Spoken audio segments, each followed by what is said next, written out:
point, they were shuttled to an airplane where they were flown to Florida and then eventually flown to Marthas Vineyard, again, under false pretenses is the information that we have. All right, everybody, welcome to Failure to Stop, the #1 podcast where police meet society and culture.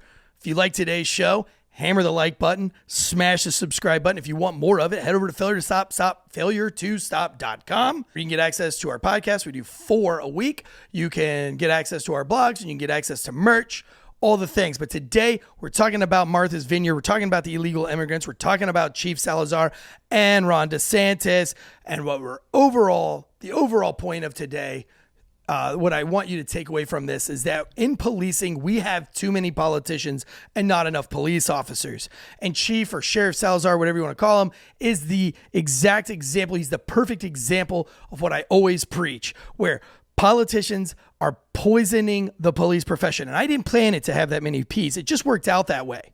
But if you're looking to be into law enforcement, or you're already in law enforcement and you're looking, or you're in leadership or middle management, this is the episode to you. I'm talking to you from a street cop's perspective. We see right through it.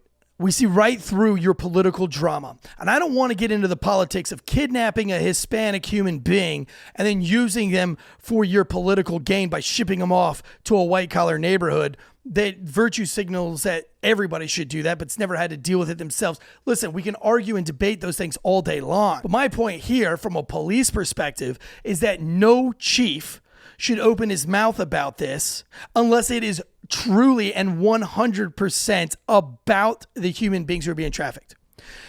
And that is not the case here.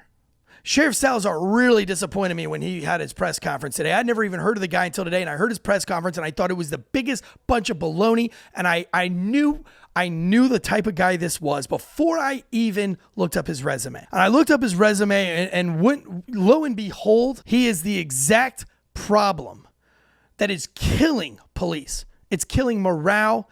It is killing the profession. It is retarding what citizens believe justice and policing should actually be. Because this guy is nothing more than an arm of Gavin Newsom.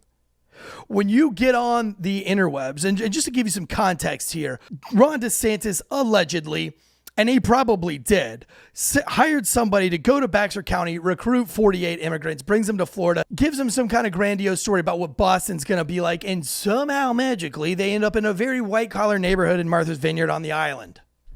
Okay? Now listen, I'm not here again to argue that politicians are pieces of shit. And if anybody thinks that Ron DeSantis isn't a real politician, you've lost your mind. Am I going to vote for Ron DeSantis? Probably, absolutely. But I don't for one second think he's an ethical human being, or he's not above some kind of garbage. I'm 90% sure that it's probably exactly what he did. But Sheriff Salazar had an opportunity here to be a real police officer, a real law enforcement officer. And he could have really done something to help these people out, but it's not. He's not a sheriff. He's a politician. And these politician police are poisoning that profession. And what I mean by that is right now in law enforcement, go look at all the resumes that come across a recruiter's desk, and you'll see that people want to be anything but a real cop. They have aspirations of being a horsey cop.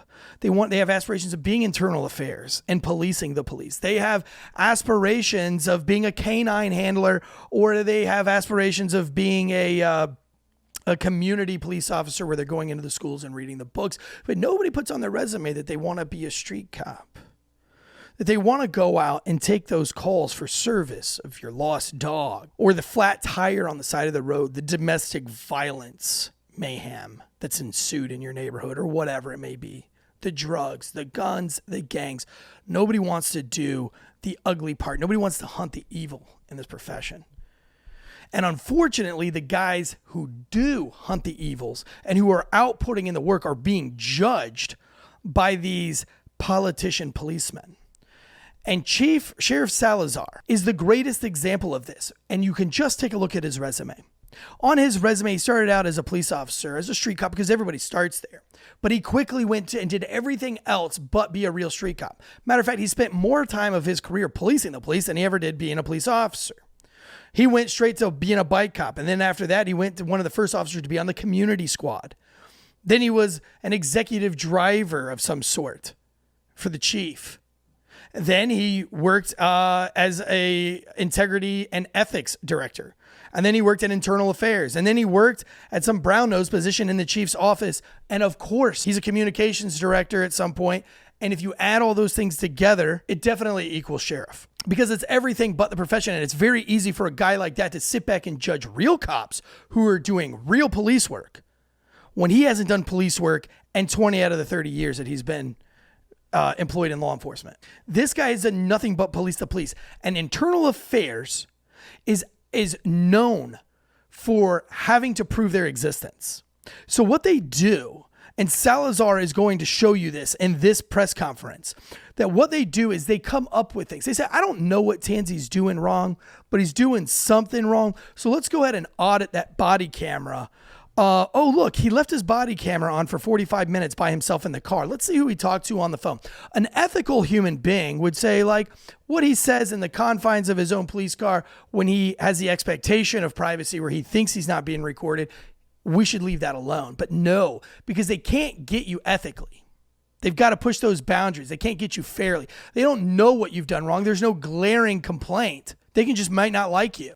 And they can audit anything. You know, when the KGB says, find me a person, I'll find you a crime. That's internal affairs majority of the time. Now, sometimes some real cases come across the desk and there are some really bad cops. But more often than not, their day is nothing but trying to sharpshoot or find something wrong to prove their existence, to show how many cases that they've opened and closed so that they can get promoted and keep climbing the political ladder. Those are the kinds of people that make it into those positions. These politician police, they kill morale and they kill the profession. One, why do we even need an integrity and ethics director in a police department?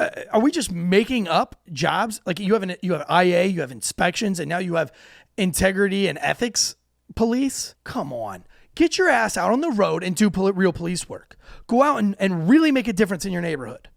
And what this has to do with Chief Salazar is Chief Salazar came out to the press today, and these are his words. At this point, I'm not able to definitively say, here's the statute that they broke, either federal, state, or local. But what I can tell you is it's wrong. At that point, we will make the determination if there was any criminal activity. Certainly, I can tell you right now, the allegations that we've heard is absolutely distasteful. It's disgusting. It's an abuse of human rights. But I would like to find out sooner rather than later what charges, if any, are going to apply and to whom. He doesn't wait until he has a real investigation and he has something clear. He hasn't talked to a DA. He hasn't talked to an attorney. He's done none of that. But he's getting pressure politically, and he knows that this is his time to shine. And this is his chance to bring politics into policing and to put politics before policing. And so he gets up on the news and he says, I don't know what crimes have been committed, and I don't know who's committed them, but I'm going to open up an investigation. Could you imagine? Could you imagine? I said, I don't know what Sally Janes is doing wrong, but she's probably doing something wrong, and I'm going to open up an investigation. That's not how law works. Now, if you got somebody that says, Sally Jane, I've got evidence, I've got witnesses that say she's dealing in drugs, that's a crime. And I'm going to investigate her for the crime of dealing drugs. Now you have something. But just to say, Sally Jane, I know something was wrong. I know she's doing something wrong. That's the most ridiculous thing ever. Sheriff Salazar should have kept his mouth completely shut until he knows exactly what he's doing. But that is the point. He doesn't care. He's just trying to get his voice out there to do the damage. He knows he doesn't have an open investigation. He knows he doesn't have a real crime. If Salazar really gave a shit about this case and he really cared, and this wasn't a political move for him, he would be, one, figuring out how he's getting these illegal immigrants into a hotel and how they're getting there illegally. Two, he would try to figure out how is it that these people are known to be at this hotel and that somebody from Florida knows that as well and can come in here and exploit that. We've got a real problem on our hands with our illegal immigrants and keeping them safe and keeping us safe from them. He would have consulted attorneys, his detectives, people who know what the fuck they're doing, and say, what is the crime here? I feel like we have a kidnapping, but I don't know if that's the case. What do we have? And then when you have all your ducks in a row, you have your suspects, you have your crime, you have your statutes, then you go to the media and you say, this is what I'm doing right now to protect my people. But this has nothing to do with him protecting anybody. This is the virtue signaling at its finest. This is being an arm of Gavin Newsom in the fight against Ron DeSantis, who both people will be running for president here very soon. Sheriff Salazar fired over 100 people in his first 2 years. I don't know what the morale is. I don't know what the culture of his department is, but I can take a guess that it's probably very low. And if I'm wrong, hit me up in the comments. If you know that, Chief, if you work for that department and morale's very high, message me. Let me know I'm wrong. But let me know where you work in that department as well. But you guys tell me, what do you think? Do you think that political police officers are what's crushing this industry, this profession? Do we need more real police officers and less politicians? I think so. Well, guys, I got to go live here for Night Shift. We're live every Tuesday night at 8 p.m. on the YouTubes. Night Shift is true crime. Fridays are our case breakdown with Mike the Cop. I'll see you guys there. Until next time, guns up, giddy up.